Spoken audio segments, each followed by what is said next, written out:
Bonjour tout le monde.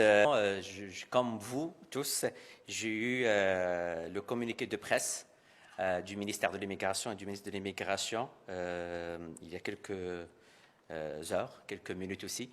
Donc, avec le ministre, on s'est habitué à aller fouiller un peu dans les détails. Donc, je vais juste vous partager un peu les grandes lignes de ma lecture. Donc, aujourd'hui, nous constatons l'échec de la CAQ en matière d'immigration économique. L'échec du Premier ministre qui a nié la pénurie de main-d'œuvre depuis 2018. L'échec de son ministre qui a coupé dans l'immigration économique, déchiqueté des milliers de dossiers d'immigrants prospectifs, déposé une réforme bâclée du programme de l'expérience québécoise et qui revient à la charge aujourd'hui avec une réforme toujours aussi viciée. Jamais le gouvernement n'a démontré que les immigrants économiques sélectionnés dans le programme de l'expérience québécoise ne s'intégraient pas au marché du travail. Pourquoi n'a-t-il pas pu faire cette démonstration? Parce que le programme de l'expérience québécoise, il vise deux clientèles. Les travailleurs étrangers temporaires qui parlent français et qui sont en emploi au Québec. Donc ici, on parle d'un match à rimage de 100% avec nos besoins. Ils sont en emploi. Les étudiants étrangers formés ici, diplômés du Québec, qui parlent français et qui sont déjà bien intégrés, tant d'outils pour contribuer au Québec. Quel est l'objectif qui doit être poursuivi en immigration? C'est atténuer la pénurie de main-d'œuvre. Est-ce qu'on a atteint cet objectif aujourd'hui? La réponse est non. La réforme proposée complexifie la vie des entreprises qui cherchent de la main-d'œuvre. Il apporte une forme d'incertitude quant à la célérité des démarches.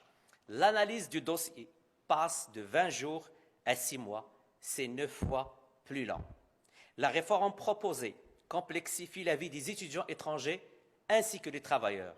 Je tiens juste à rappeler que la durée d'un PVT, permis visite de travail, pour les Français est de 24 mois en tant que travailleurs qualifiés.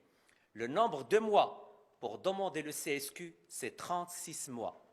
Ça veut dire une durée moins que la durée du PVT qu'on offre à des résidents français pour venir s'installer au Québec. Pour obtenir un permis fermé, après le PVT, il faut un CSQ. Un étudiant qui accomplit un programme d'études d'une année bénéficie d'un permis de travail post-diplôme d'une année.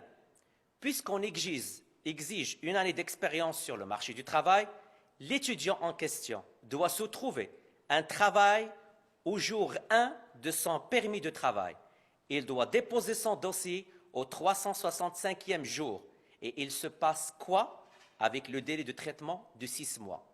Donc, en conclusion, nous sommes encore une fois face à une réforme bâclée, brouillonne. Si la commande du Premier ministre à son ministre était d'aider à accentuer la pénurie de main-d'œuvre, je peux leur répondre que mission accomplie. En quoi c'est plus simple comme réforme? En quoi ça donne un avantage compétitif au Québec dans la course au talent? Hier, le Premier ministre nous dit qu'il a besoin de 10 000 préposés aux bénéficiaires. Aujourd'hui, son ministre de l'Immigration fait deux choses. Il retire l'accès au PEC aux préposés aux bénéficiaires. J'invite les gens à aller consulter la liste des professions C et D, parce que c'est un emploi de niveau C. Et ensuite, il dit, on pourra peut-être en trouver 500 avec un programme pilote, 500 sur 10 000, 5% de nos besoins. Une année après avoir adopté Soubayan, sa loi 9, le gouvernement nage toujours dans un manque de vision claire et de résultats. Le gouvernement fait fausse route. Le milieu économique le sait, le milieu de l'enseignement supérieur le sait, le milieu de la formation professionnelle en région aussi, même le ministère de l'Immigration le sait. On comprend maintenant que dans les médias, que le ministre a même tassé son sous-ministre.